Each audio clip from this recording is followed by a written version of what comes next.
Le couloir de la mort était silencieux. Seul le tic-tac sec de l'horloge emplissait l'air. Le bourreau s'apprêtait déjà à brancher les câbles, quand soudain une voix d'enfant s'écria « Le vrai coupable est là », désignant un policier expérimenté et respecté.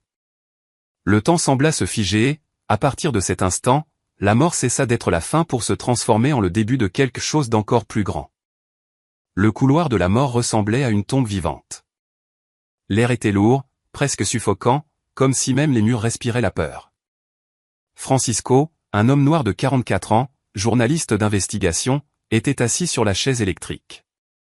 Sa peau luisait sous la lumière froide des lampes et ses yeux, bien que droits, trahissaient une profonde lassitude. Un homme qui avait déjà lutté contre le système éperdu. Intérieurement, il pensait, c'est ainsi que cela se termine. Après tout, le silence sera mon destin. Les gardiens ajustaient les sangles de cuir avec une précision presque mécanique. À chaque claquement de la boucle, la salle semblait rétrécir. L'officier, d'une voix traînante, lisait les protocoles finaux et chaque mot sonnait comme une pelle de terre jetée sur un cercueil. Le petit public observait sans respirer. Deux avocats se regardaient, impuissants. L'un des gardiens serrait fortement la mâchoire, comme quelqu'un qui tente de réprimer sa conscience. Francisco inhala profondément, essayant de s'accrocher à n'importe quel souvenir qui lui donnerait de la dignité. L'odeur de la rédaction la nuit, les pages de journal tachant ses doigts, l'éclat dans ses yeux lorsqu'il dénonçait les puissants. Mais maintenant, tout se réduisait au tic-tac sec de l'horloge au mur. Mon Dieu, s'il reste encore de la justice, que ce soit maintenant. Le silence devenait insupportable. Francisco ferma les yeux et la sueur lui coula sur la tempe. La sensation du cuir froid contre ses poignets lui rappelait qu'il n'y avait pas de retour en arrière. Le bourreau s'approchait déjà des câbles et, un instant, le journaliste sentit son cœur battre plus fort que jamais, comme s'il tentait de protester contre la mort imminente. Personne ne me croira. Je vais mourir en portant la culpabilité d'un autre homme. Soudain, un cri rompit l'ambiance comme une explosion, arrêtez. Ne faites pas ça, il est innocent. La voix était stridente, désespérée, celle d'une fillette. Tous sursautèrent. Francisco ouvrit immédiatement les yeux, le cœur affolé.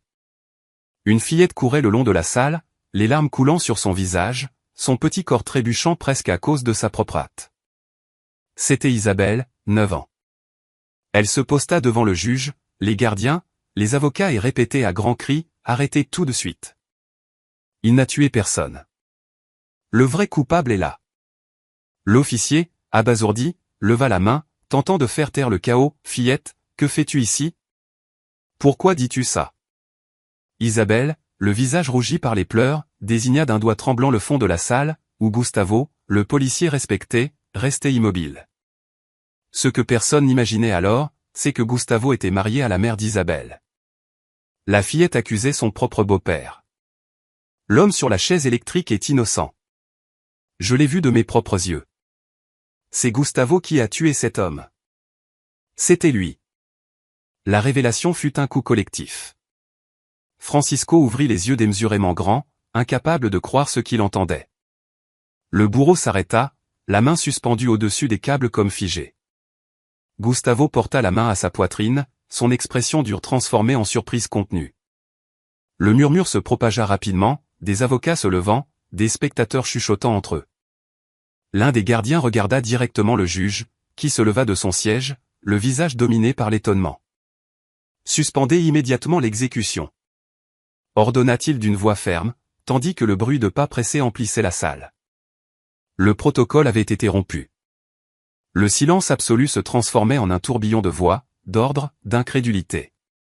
Francisco respirait rapidement, toujours attaché par les sangles, ne comprenant pas si cela était réel ou la dernière illusion d'un homme sur le point de mourir.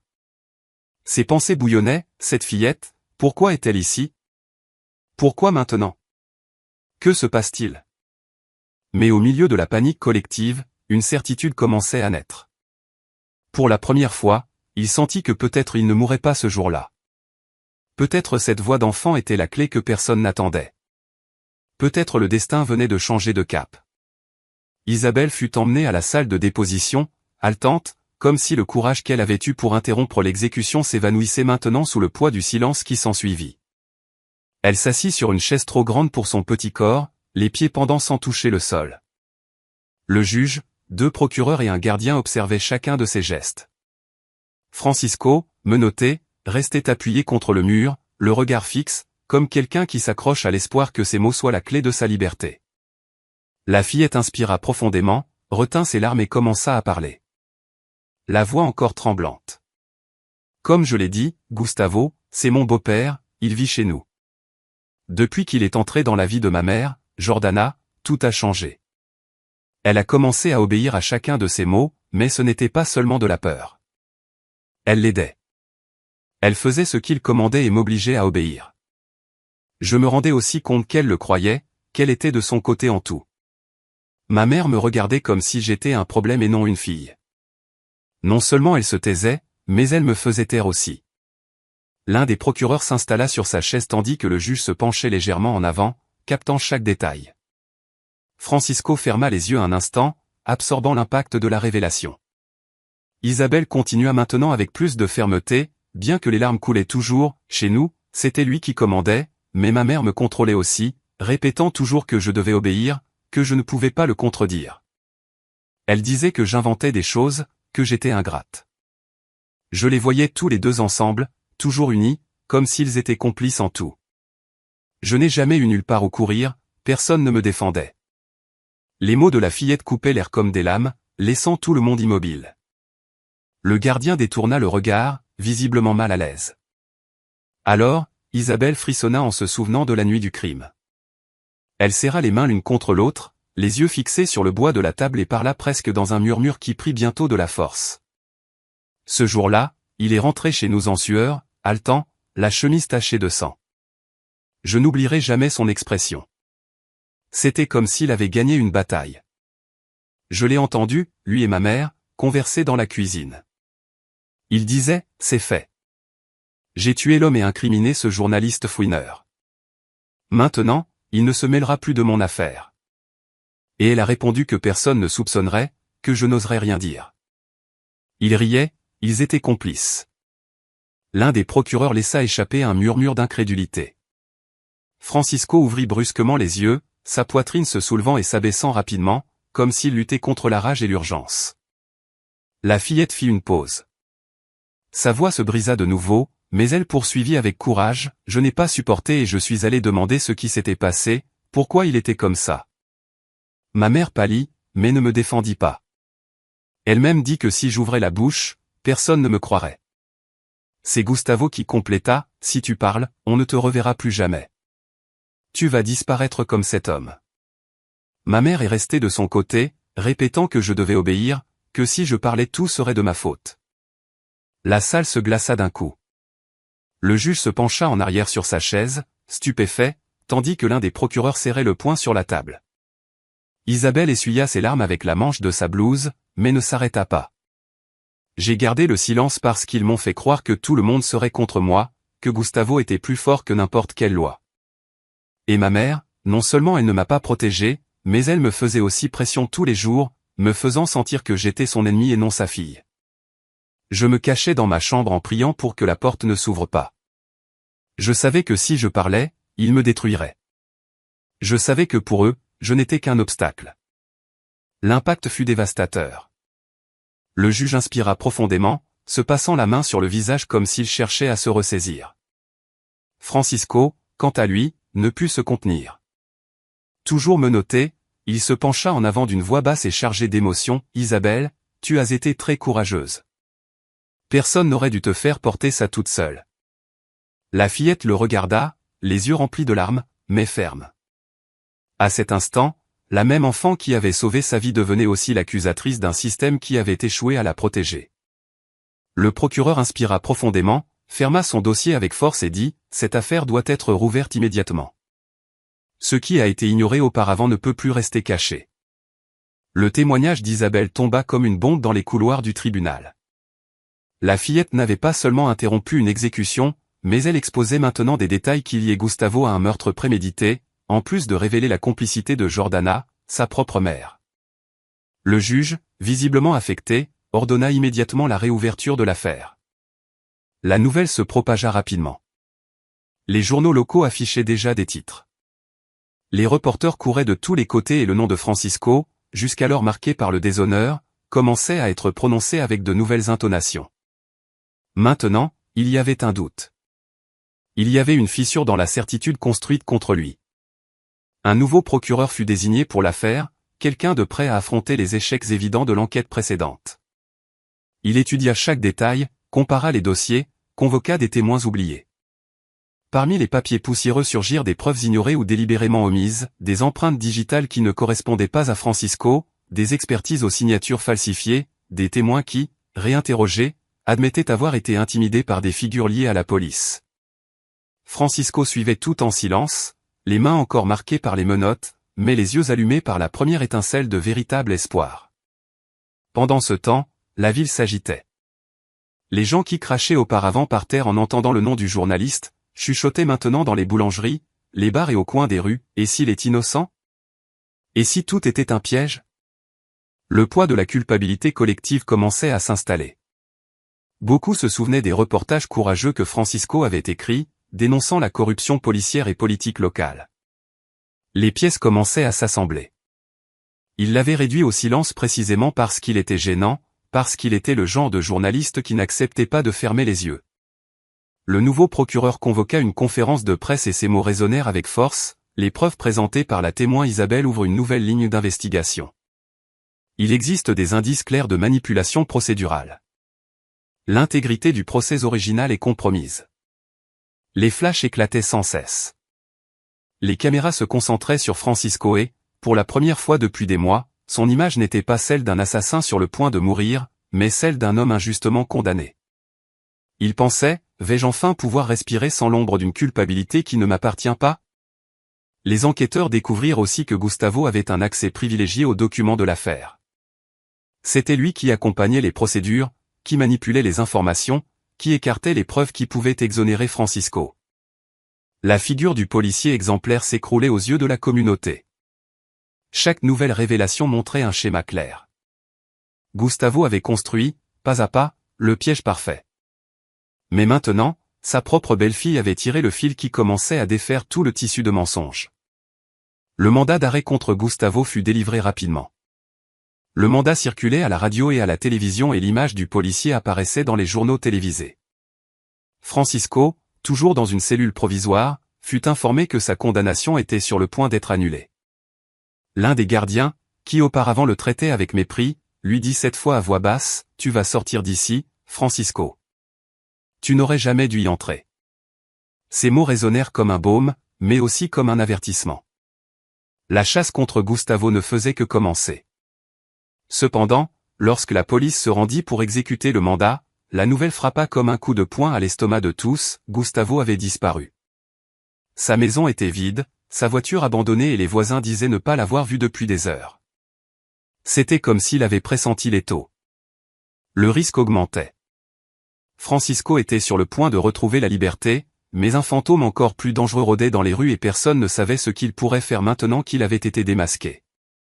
La maison de Jordana semblait s'être transformée en un champ de mines à partir du moment où le nom de Gustavo commença à circuler dans les nouvelles comme celui d'un fugitif. Les rideaux fermés, les lumières tamisées, le silence pesant, seulement rompu par le grincement du plancher en bois. Isabelle, assise sur le bord du canapé, haussait les épaules, sentant la respiration lourde de sa mère dans l'air. Jordana marchait de long en large, les cheveux ébouriffés, les yeux injectés de rage. À chaque pas, le bruit sec des talons résonnait comme des coups de marteau dans le cœur de la fillette. « Tu as tout détruit, Isabelle !» cria Jordana, la voix rauque, brisée par un mélange de pleurs et de fureur. « Tu as ouvert la bouche devant tout le monde, tu m'as humilié. Tu as détruit mon mariage, tu as jeté notre vie à la poubelle. As-tu idée de ce que tu as fait ?» Isabelle tentait de parler, mais sa gorge semblait serrée. Ses yeux, pleins de larmes, cherchaient un signe d'affection, mais ne trouvaient qu'un mur de ressentiment. « J'ai juste dit la vérité, maman. Je ne pouvais pas laisser un homme mourir. » La voix de la fillette était à peine un filet, presque inaudible, mais ferme. Jordana se retourna brusquement, les yeux étincelants, « Vérité ? C'est ce que tu appelles la vérité ? Ce que tu as fait, c'est nous condamner. Gustavo était tout ce que j'avais. Il prenait soin de moi, me protégeait et toi, ingrate, tu l'as livré au loup. Le cœur de la fillette se serrait encore plus. Elle savait que sa mère n'était pas seulement soumise. Elle avait choisi le côté de son beau-père. Elle l'avait toujours fait. Chaque fois qu'Isabelle se plaignait de cris, de menaces, Jordana détournait le visage et disait « Obéis. Ne complique pas les choses. » Maintenant, cette complicité explosait en mots acérés, lancés contre sa propre fille. L'ambiance devenait suffocante. Isabelle sentit ses mains moites, ses pieds agités, comme si elle avait besoin de courir, mais n'avait nulle part où aller. Le visage de sa mère se déformait en un mélange de haine et de désespoir. « Tu m'as fait honte devant tout le monde. Tu n'as aucune idée de ce dont Gustavo est capable, de ce qu'il fera maintenant qu'il est en liberté. Et s'il ne revient pas avec moi, ce sera ta faute. Tu m'as volé le seul homme qui me faisait me sentir exister. » Les mots étaient comme des coups de poignard. Isabelle tenta de se lever, mais Jordana lui jeta son sac à dos contre la poitrine avec violence. « Disparais de ma vue !» cria-t-elle, ouvrant la porte avec un fracas qui résonna dans toute la maison. « Tu as déjà causé trop de mal. Je ne veux plus jamais te regarder. Va-t'en, Isabelle, va-t'en. Tu n'es plus ma fille. » Le vent froid de la nuit envahit le salon, faisant hérisser la peau de la fillette. Elle serra son sac à dos contre son petit corps, les yeux remplis de larmes fixés sur sa mère, implorant en silence un geste, une étreinte, n'importe quel signe d'amour. Mais Jordana restait immobile, les bras croisés, le visage dur, comme une sentinelle expulsant une intruse. Isabelle fit un pas hésitant, puis un autre. Son cœur battait vite, comme s'il voulait l'empêcher de franchir cette porte. Derrière elle, la voix de sa mère résonna une dernière fois, froide, sans hésitation, « Tu n'existes plus pour moi. » Les jambes de la fillette tremblaient, mais elle continua. Le bruit de la porte se refermant derrière elle fut plus dévastateur que n'importe quel cri. Isabelle sentit le poids du monde sur ses épaules. La nuit était sombre, les rues silencieuses et, pour la première fois de sa vie, elle comprit qu'elle était complètement seule.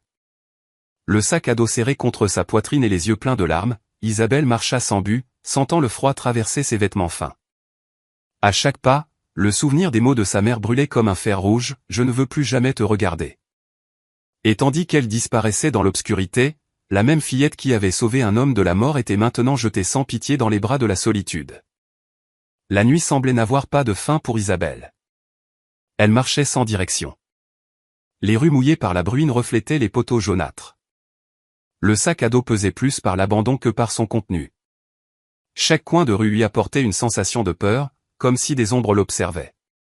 Quand le vent soufflait, ses vêtements fins lui collaient au corps, la faisant frissonner. La fillette qui avait défié le monde était désormais réduite au silence cruel des trottoirs. Au début de l'aube, Isabelle se recroquevilla sous l'auvent d'un magasin fermé. Elle serra le sac à dos contre sa poitrine comme quelqu'un qui protège le dernier morceau d'elle-même. Le froid la faisait trembler et son estomac vide lui faisait mal comme un coup constant. Elle tentait de dormir, mais chaque bruit de la rue pas pressé, bouteille se brisant, voix lointaine la faisait ouvrir les yeux en sursaut. Son cœur battait fort. Le souvenir de la maison de sa mère se mélangeait à l'écho des mots qu'il avait expulsés. Les jours suivants, la survie devint une routine. Isabelle fouillait dans les poubelles à la recherche de restes de nourriture. Une fois, elle trouva un demi-sandwich dans un sac froissé et, sans y penser à deux fois, le dévora comme si c'était un festin. Elle tenta de demander de l'aide dans une boulangerie, mais le vendeur la chassa en criant, la traitant d'inutile. La fillette ravala l'humiliation en silence. Personne ne voyait la vérité gravée dans ses yeux. Il ne voyait qu'une enfant des rues. Il y eut des moments où d'autres sans-abri s'approchèrent. Certains lui offraient des miettes, d'autres la poussaient pour lui disputer un morceau de couverture ou une place au sol. Une nuit, en essayant de s'allonger sur un banc de parc, un homme plus âgé l'attrapa par le bras et la poussa brutalement. « Va-t'en, c'est à moi. » grogna-t-il tandis qu'Isabelle trébuchait et tombait sur le sol mouillé. La douleur au coude fut moindre que l'humiliation d'être traitée comme invisible. Le froid de l'aube semblait s'infiltrer jusqu'aux os d'Isabelle.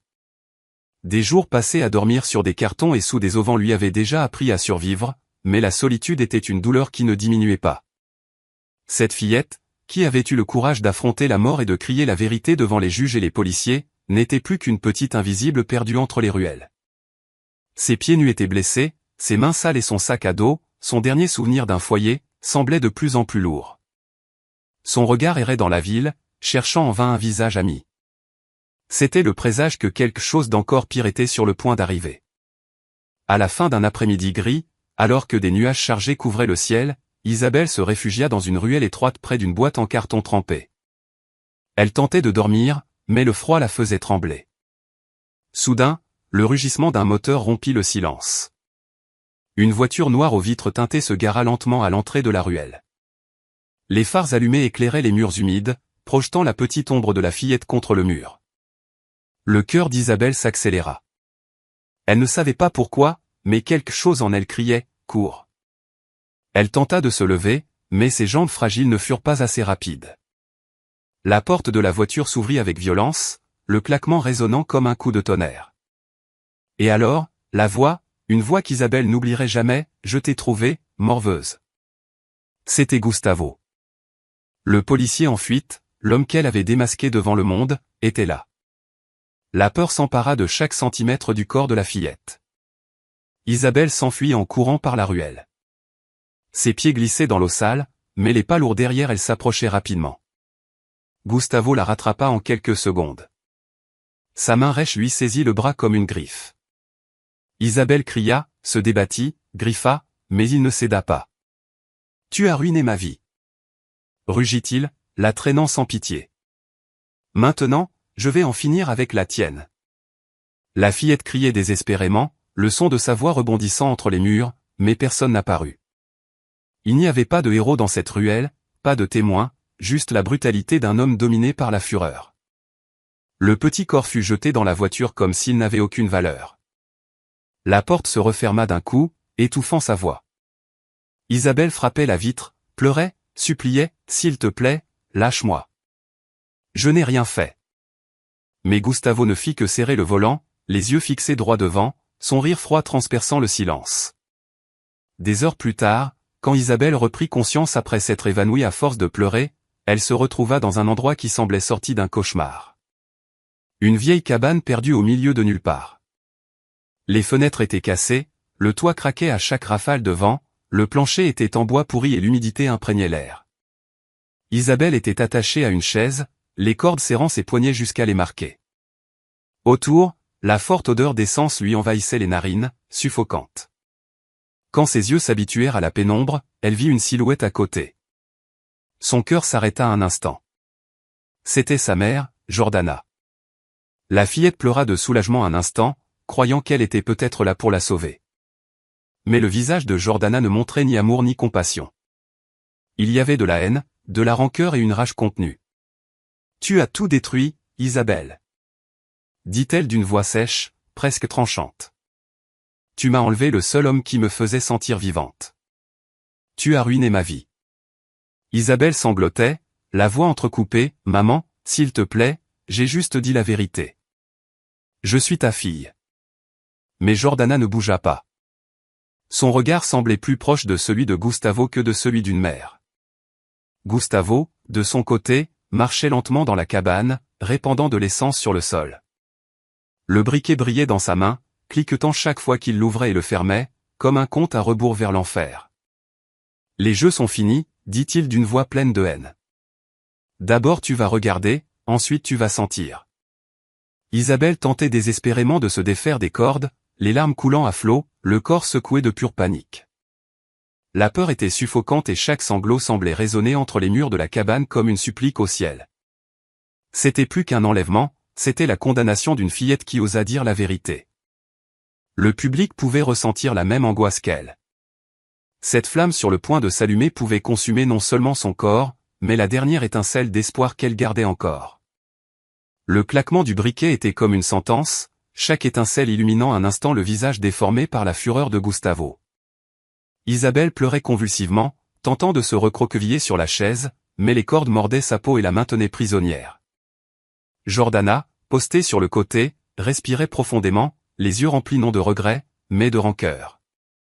L'essence répandue sur le sol imbibait les planches, la forte odeur imprégnant l'air, comme si la cabane elle-même était déjà une tombe attendant le feu. Maintenant, personne ne te croira, sale gamine, murmura Gustavo, tournant le briquet devant elle. Ce fut à cet instant, quand la flamme prenait presque vie, que la porte de la cabane explosa vers l'intérieur avec fracas. Le bois se brisa en morceaux. Le vent nocturne envahit l'endroit et, sur le seuil, apparut la figure qu'Isabelle n'aurait jamais cru voir là, Francisco. Ses yeux brûlaient de détermination, son visage fatigué, mais ferme et tout son corps vibrait d'une force qui semblait plus grande que lui-même. Le silence ne dura qu'une seconde, suffisant pour qu'Isabelle retienne sa respiration. Après, le chaos commença. Gustavo lâcha le briquet et se jeta comme un animal enragé. Le choc entre les deux fut brutal. Les coups résonnaient. Les corps s'écrasaient contre les parois fragiles de la cabane qui tremblaient comme si elle allait s'effondrer. « Tu ne devrais pas être en vie, misérable !» cria Gustavo, tentant d'étouffer Francisco avec son bras pressé contre son cou. Francisco, haletant, répondit entre ses dents, les yeux fixés sur l'ennemi, « Et toi, tu ne feras plus jamais de mal à cet enfant. » La lutte était inégale. Gustavo était plus entraîné, mais Francisco se battait avec la fureur de celui qui n'a plus rien à perdre. Jordana, prise de panique, observait l'affrontement. Un instant, elle courut vers la porte, mais hésita. Son visage était le portrait d'une femme divisée entre la peur de mourir et la fidélité maladive envers un homme cruel. « Gustavo !» cria-t-elle, mais sa voix se perdit parmi les coups et les grognements.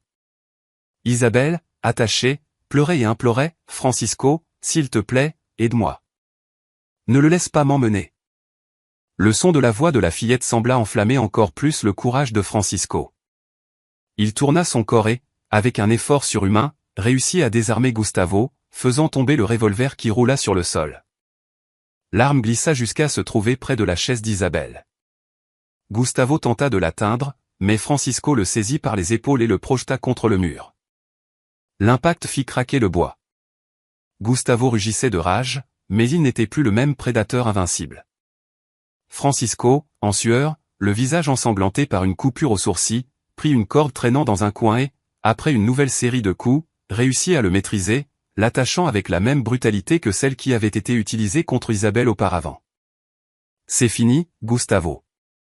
Tu ne toucheras plus personne, dit-il, la respiration haletante. » Tandis que Gustavo se débattait en vain, Jordana s'enfuit en courant vers l'obscurité du bois. Son cri se perdit dans la nuit, englouti par la noirceur. Francisco, sans lui prêter attention, courut vers Isabelle. Ses mains tremblaient en dénouant les nœuds et, quand il la libéra enfin, la fillette tomba dans ses bras, sanglotant de soulagement. « Je pensais que je ne te reverrais plus jamais, » dit-elle, l'étreignant de toutes les forces qui lui restaient. Francisco la tint fermement, comme si le monde entier pouvait s'effondrer autour d'eux, mais rien ne réussirait à l'arracher de ses bras. « Tu as sauvé ma vie, Isabelle. Aujourd'hui, c'était mon tour de sauver la tienne. » Les pleurs de la fillette imbibèrent sa chemise. Francisco la berçait comme on tient ce qu'il y a de plus précieux au monde. Quelques minutes plus tard, les sirènes déchirèrent le silence de la forêt. La police arriva, arme à la main, faisant irruption dans la cabane. Ils trouvèrent Gustavo attaché au sol, vaincu, et l'emmenèrent en garde à vue. La scène qui était auparavant terreur, se transformait maintenant en catharsis. La fillette était enfin libre et Francisco, qui avait été au bord de la mort, était maintenant le héros qui l'avait arraché du feu. Cette même nuit, après la terreur vécue dans la cabane, Isabelle fut accueillie sous le toit de Francisco. La fillette tremblait encore, les yeux rouges à force de pleurer et semblait se méfier même du silence. En entrant dans le petit appartement de Francisco, elle s'arrêta à la porte, hésitante, comme si elle craignait d'être expulsée de nouveau. Francisco s'accroupit, se mettant à la hauteur de la fillette, et dit à voix basse, « Ici, personne ne te fera de mal, ici aussi, c'est ta maison. » Isabelle le regarda, incrédule, comme quelqu'un qui ne sait plus ce que signifie le mot « foyer ». Les premiers jours, elle ne parlait presque pas, dormait mal, se réveillant effrayée au moindre bruit. Francisco, patient, laissait la lumière du couloir allumée pour que l'obscurité ne la dévore pas. Il préparait des crêpes américaines au petit déjeuner, remplissant la cuisine d'une odeur sucrée, dans une tentative de transformer cet endroit en un lieu accueillant. Il s'asseyait à table avec elle, faisant semblant de converser seul, jusqu'à ce que peu à peu Isabelle commence à répondre en chuchotant. Chaque mot prononcé faisait sourire Francisco comme si c'était une victoire. Il y avait aussi les petits gestes qui créaient une nouvelle routine. Il mettait de vieux disques à jouer, le doux grésillement du vinyle remplissant le salon de mélodies oubliées. Isabelle, curieuse, demandait « Pourquoi la musique fait-elle ce bruit bizarre ?» Et Francisco riait, expliquant que c'était la voix du temps enregistrée là. Ces moments simples et délicats tissaient une intimité qu'aucun des deux n'imaginait partager. Isabelle commença peu à peu à libérer son imagination. Elle prenait des feuilles et des crayons de couleur et passait des heures à dessiner. Elle faisait d'énormes soleils jaunes, des fleurs rouges, des maisons colorées aux fenêtres ouvertes. Un jour, elle montra un dessin à Francisco, deux petits personnages se tenant la main devant une porte bleue. « C'est toi et moi », dit-elle avec un sourire timide. Francisco déglutit, l'émotion lui serrant la gorge. Il plaça le dessin sur le réfrigérateur, fixé avec un aimant, comme une médaille. Les nuits aussi changèrent. Avant de dormir, Isabelle courait jusqu'à sa chambre, frappait doucement à la porte et disait « Bonne nuit, Francisco ». Il répondait toujours « Bonne nuit, Isabelle. Dors tranquille, je suis là ». Et ce simple échange suffisait pour que la fillette ferme les yeux avec un peu plus de paix. L'étreinte qu'il lui donnait avant d'éteindre la lumière devenait l'antidote contre les cauchemars. Au fil des jours, Francisco sentait que quelque chose fleurissait en lui. La solitude qui l'avait accompagné pendant des années, depuis qu'il avait été réduit au silence par l'injustice, commençait à s'évanouir. La présence d'Isabelle remplissait les espaces de la maison, mais aussi les vides de son cœur. Prendre soin d'elle, c'était comme réécrire sa propre histoire, celle d'un homme qui faillit mourir injustement, mais qui découvrait maintenant dans le rire d'une enfant le sens de vivre. Les scènes étaient simples, mais chargées d'affection. Les deux faisant la vaisselle ensemble, Isabelle se couvrant de mousse et riant. Francisco laissant des notes collées sur le réfrigérateur avec des phrases comme « N'oublie pas de sourire aujourd'hui ». C'était une vie petite, mais pleine, construite à chaque geste. Et au fond, aussi bien lui qu'Isabelle savait qu'il ne reconstruisait pas seulement un foyer, mais quelque chose de bien plus grand. Les semaines passèrent et la vie d'Isabelle aux côtés de Francisco semblait déjà une existence complètement différente de celle qu'elle avait connue auparavant. Les rues glacées et la cruelle solitude commençaient à devenir des souvenirs lointains, bien qu'ils vivent encore en elle comme des cicatrices. Maintenant, chaque matin avait l'odeur du café fraîchement moulu et des crêpes chaudes. Chaque nuit se terminait par un « bonne nuit » sincère et protecteur. Francisco, de son côté, découvrait que la maison silencieuse qui l'avait entourmenté était enfin pleine de rires, de petits pas courants dans le couloir et de dessins colorés éparpillés sur la table du salon. Mais une question flottait dans l'air, cela ne serait-il que temporaire, ou pourrait-il vraiment être une famille? La réponse commença à prendre forme lorsque la police arrêta Jordana. Après des semaines de recherche, elle fut retrouvée dans une pension bon marché à la périphérie de la ville, abattue, mais répétant toujours la même phrase, « C'est elle qui a tout détruit ». Face aux preuves, le juge retira immédiatement la garde d'Isabelle. Le jour où Francisco reçut cette nouvelle fut marqué par un silence pesant. Il regarda la fillette qui dessinait assise sur le tapis et se demanda s'il aurait le courage de lui offrir quelque chose qui changerait leur vie pour toujours.